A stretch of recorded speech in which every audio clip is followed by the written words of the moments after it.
પડશે ખરા આપણો પસંદ કહેવાય.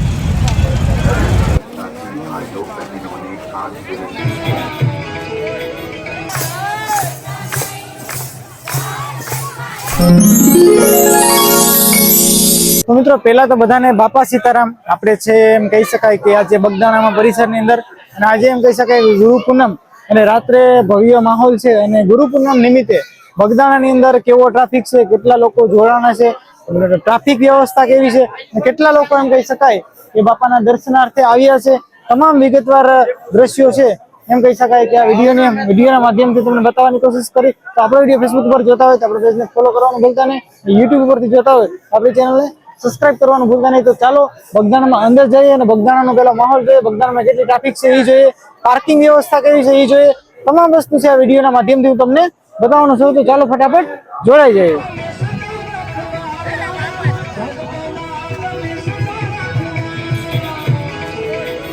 તો મિત્રો હાલ તમે જોઈ શકો છો આપણે ભગોડાવાળા રસ્તે છે. ભગોડાની સાઈડથી જે રસ્તો આવે છે અથવા તો બીજો પણ આજુબાજુથી જે કંઈ રસ્તાઓ આવે છે તો જ્યાંથી ચાલીને યાત્રાળુઓ આવે છે એ રસ્તા ઉપર હાલ આપણે છે ટ્રાફિકના દ્રશ્યો નિહાળી શકીએ છીએ. તમે જોઈ શકો છો સંપૂર્ણપણે રોડ એમ કહેવાય કે ભરચક થઈ ચૂક્યો છે. અને ભાઈ રસ્તામાં ખરેખર સેવા કેમ્પો એટલા બધા સરસ આવે છે કે લોકોને હાથ પકડી અને પ્રસાદ આપે છે અથવા તો પાણી પીવડાવે છે. ભાઈ ખરેખર એ લોકોનો ખૂબ ખૂબ ધન્યવાદ. અને બધા જ લોકો વ્યવસ્થિત રીતે કોઈ અડચણ ન થાય તે માટે વ્યવસ્થા જાળવી રહ્યા છે. ને ભાઈ અહીંયા તમે જોઈ શકો છો ફૂલ ટ્રાફિક એમ કહી શકાય કે રોડ ઉપર થઈ ચૂકી છે. અને રોડ એમ કહી શકાય કે સિંગલ પટ્ટીનો અથવા નાનો હોવાથી આજે લાખોની સંખ્યામાં સંતો ભક્તો આવતા હોય. અને મિત્રો હાલ તમે જે પાર્કિંગના દ્રશ્ય જોઈ શકો છો કે ટુ વ્હીલરને કેટલી સરસ રીતે પાર્ક કરવામાં આવી છે. આ તો એક પાર્કના દ્રશ્યો મેં તમને બતાવ્યા. આવા તો બગદાણાની અંદર લગભગ મારા અંદાજ પ્રમાણે 4 થી 5 પાર્કિંગ છે કે જ્યાં સરસ રીતે વ્યવસ્થિત ટુ વ્હીલ બધાને પાર્ક કરાવી દેવામાં આવે છે. અને વ્યવસ્થિત ગમે તે લોકોની ટુ વ્હીલ ગમે ત્યારે તેને પાછી અહીંયાથી કાઢવી હોય તો પણ વ્યવસ્થિત રીતે નીકળી જાય એવી વ્યવસ્થા ગોઠવવામાં આવી. તમે જોઈ શકો છો ગ્રાઉન્ડની અંદર એક ટુ વ્હીલની સીધી લાઈન કરવામાં આવી છે અને વચ્ચે જગ્યા રાખવામાં આવી છે જેથી કરીને કોઈ લોકોને ગમે ત્યારે ટુ વ્હીલ કાઢવી હોય તો પણ કોઈને તકલીફ ન પડે. અને ખૂબ સરસ વ્યવસ્થા કરવામાં આવી છે. તો મિત્રો હાલ આપણે પહોંચી ચૂક્યા છીએ બગદાણાના પરિસરની અંદર કે જ્યાં બહાર કેટલી ટ્રાફિક છે એની ઉપર આપણે નજર કરીશું. તમે જોઈ શકો છો મોટી માત્રામાં લોકો છે આજે જ બાપા સીતારામના દર્શન કરવા માટે ઉમટી પડ્યા છે. અને ભાઈ ખરેખર બાપાનો જે ગુરુ પૂર્ણિમાનો મહોત્સવ છે એ ખાસ હોય છે એટલા માટે તમે જોઈ શકો છો એટલી જનમેદની છે કે બાપાના દર્શન કરવા માટે આવતી હોય. તમે જ્યાં નજર કરશો, બુટ ઘરમાં નજર કરશો, લગેજ રૂમમાં નજર કરશો કે નંદીગ્રામમાં જ્યાં પણ નજર કરશો ત્યાં માત્ર તમને શ્રદ્ધાળુ સંતો ભક્તો અને ટ્રાફિક જોવા મળશે મોટા પાયે.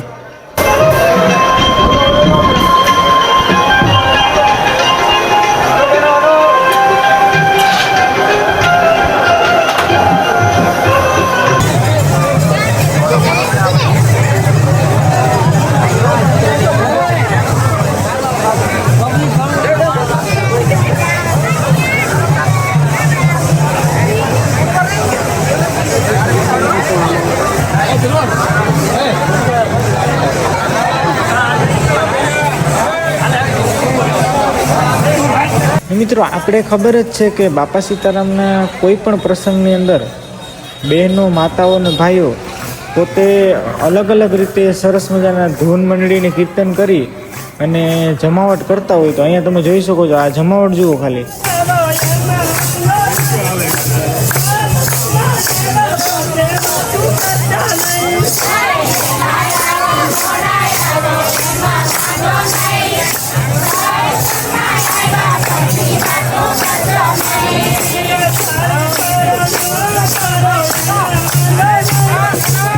એટલું જ નહીં મિત્રો, આપણે રસોડા વિભાગની અંદર પણ કેટલી જનમેદની આજે ઉમટી પડી છે તેની ઉપર નજર કરીશું. તમે જોઈ શકો છો મોટી સંખ્યામાં લોકો છે એ પ્રસાદ વિભાગની અંદર પણ પ્રસાદ લેવા માટે ઉમટી પડ્યા છે.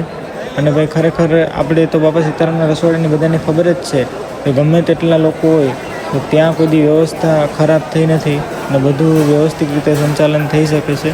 કેમ કે ભાઈ એટલું પરિસર જ એટલું સરસ મજાનું છે અને જગ્યા પણ એટલી ખૂબ સરસ તમે જોઈ શકો સ્ટીલના સ્ટેબલ અને બધા જ લોકો પંગતમાં બેસી અને જમે છે.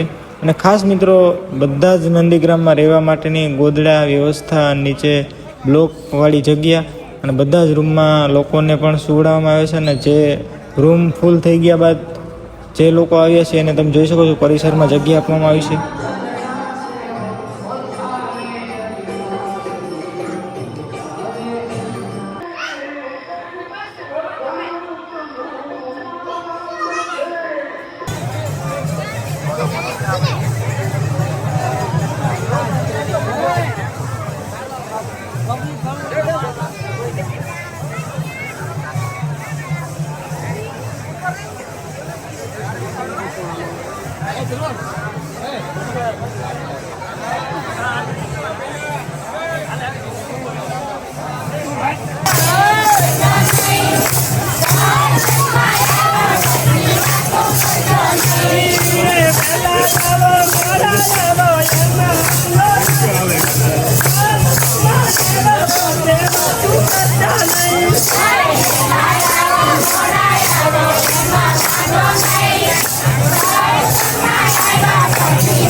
મિત્રો મેં તમને જેમ વાત કરી એમ કે બાપાના મંદિરનું સુશોભન લગભગ 7 પુષ્પોથી તમે જોઈ શકો સરસ મજાના ગુલાબ અને બીજા પણ બધા પુષ્પો સાચા જ છે, પણ એને વ્યવસ્થિત રીતે ગોઠવવા માટે થઈને અમુક પ્લાસ્ટિકનો ઉપયોગ કરવામાં આવશે, બાકી તમામ પુષ્પો સાચા જુઓ છે.